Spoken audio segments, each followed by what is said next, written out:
अस्सलामुअलैकुम दोस्तों, आज साउथ इंडियन स्टाइल આપણે ઇડલી સાંભાર બનાવીશું। તેના માટે મેં 4 કપ ચોખા લીધા છે અને 1 કપ છાણા વગરની અડદની દાળ લીધી છે। તેને મેં 8 કલાક માટે પલાળી દીધી હતી। એને સરસ વોશ કરવાની છે। 8 થી 10 પાણીથી એને વોશ કરી સરસ મસળીને વોશ કરવાનું છે અને પછી એને આપણે પલાળી દેવાની છે। હવે 8 કલાક થઈ ગયા છે। હવે એને મેં પીસી કાઢીશ। આ રીતે મિક્સર જારમાં નાખી અને પછી એને સરસ પીસી કાઢવાની છે। એકદમ બારીક કરવાનું નથી। થોડુંક પીસીને આપણે એની અંદર 2 થી 3 ચમચી જેટલું પાણી એડ કરીશું। હવે પાછું પીસી લઈશું।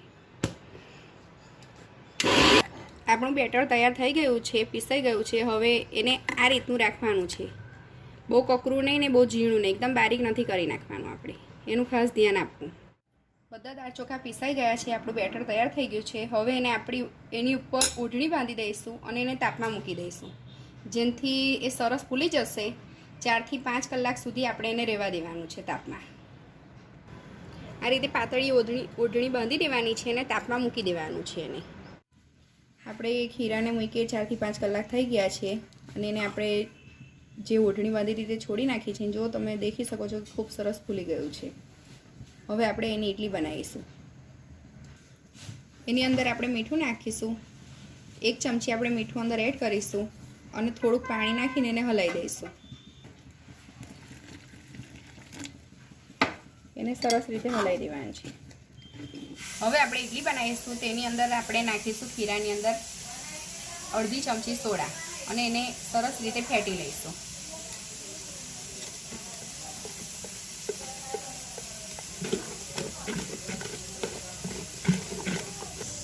ઇડલીનું કુકર લીધું છે, એની અંદર આપણે ડીશની અંદર તેલ લગાવી દીધું છે।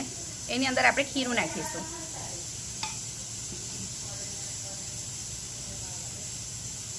આપણે પાણી ઉકળતું કરી દીધું છે, એની અંદર આપણે આ ડીશ મૂકી દઈશું। આ રીતે બધી ડીશ ગોઠવી દઈશું અને 10 મિનિટ સુધી આપણે એને થવા દઈશું। થઈ ગઈ છે, એને આપણે ચેક કરી લઈશું। સરસ થઈ ગઈ છે, તમે દેખી શકો છો કે છરી પર ચોટીને આવતી નથી। હવે આપણે એને 5 મિનિટ સુધી ઠંડી થવા દઈશું, પછી એને કાઢી લઈશું। આ રીતે બધી આપણે ઇડલી તૈયાર કરી દેવાની છે।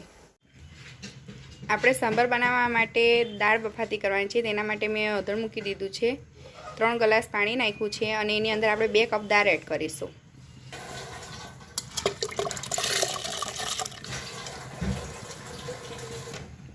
દાળની અંદર આપણે મીઠું નાખીશું,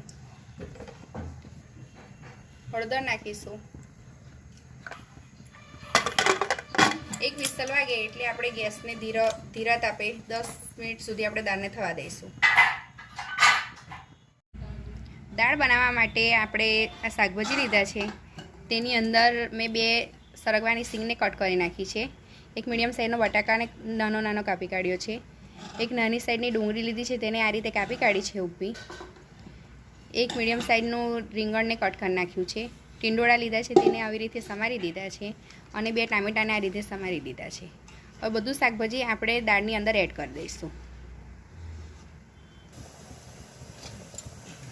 બધા શાકભાજી આપણે અંદર દાળની અંદર એડ કરી દઈશું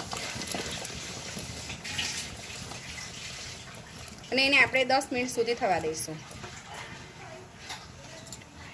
એની અંદર આપણે 1 ચમચી ધાણા પાવડર એડ કરીશું, 1 ચમચી આદુ લસણની પેસ્ટ એડ કરીશું। મીઠું શાકભાજીના ભાગનું આપણે નાખીશું, 1 નાની ચમચી નાખ્યું છે। સ્વાદ અનુસાર તમારે મીઠું એડ કરવાનું છે। દાળમાં આપણે મીઠું નાખેલું છે એટલે એ પ્રમાણે આપણે મીઠું નાખવાનું છે। હવે એને આપણે હલાવી દઈશું અને 10 મિનિટ સુધી એને છોડી દઈશું।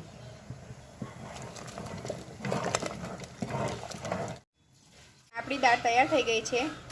10 મિનિટ એને થઈ ગઈ છે। હવે એની અંદર આપણે મરચું એડ કરીશું। 2 ચમચી મરચું લીધું છે અને 2 ચમચી મસાલો લીધો છે, સાંભાર મસાલો। તેની અંદર આપણે પાણી નાખીને હલાવી દઈશું અને પછી આપણે એને દાળની અંદર નાખી દઈશું।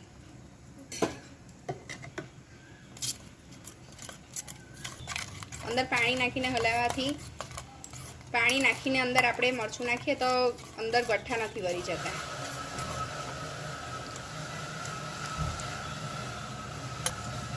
હવે 2 લીલા મરચાં એડ કરી દઈશું અંદર। થોડીક વાર હવે 5 મિનિટ સુધી હજુ આપણે દાળ થવા દઈશું।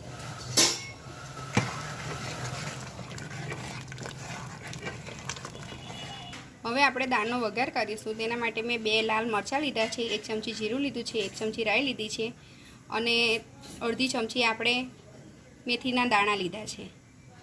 હવે આપણે એનો વઘાર કરીશું. અડધી ચમચી અંદર હિંગ એડ કરીશું. 50 ગ્રામ જેટલું તેલ લઈ લીધું છે. એની અંદર આપણે 2 સૂકા મરચાં નાખી દીધા છે.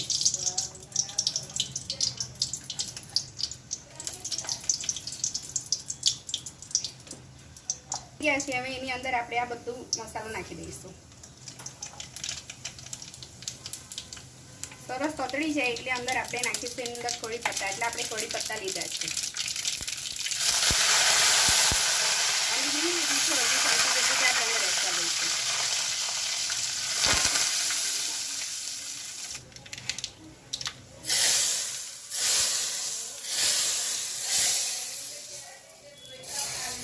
વઘાર નાખી દીધો છે. હવે એની અંદર આપણે આમલીનો પલ્પ નાખીશું, જે આપણે અડધી વાટકી જેટલો લીધો છે અંદર એડ કરી દઈશું.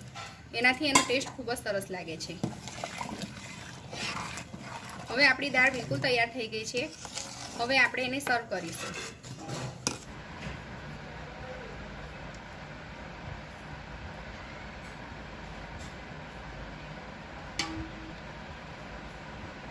આપણે આ રીતે ઉપર દાળ નાખી દઈશું.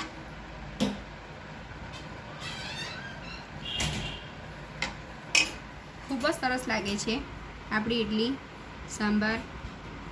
બિલકુલ south Indian style idli sambar તૈયાર થઈ ગયું છે, તમે જોઈ શકો છો. અને એનો રંગરૂપ બી ખૂબ જ સરસ લાગી રહ્યો છે.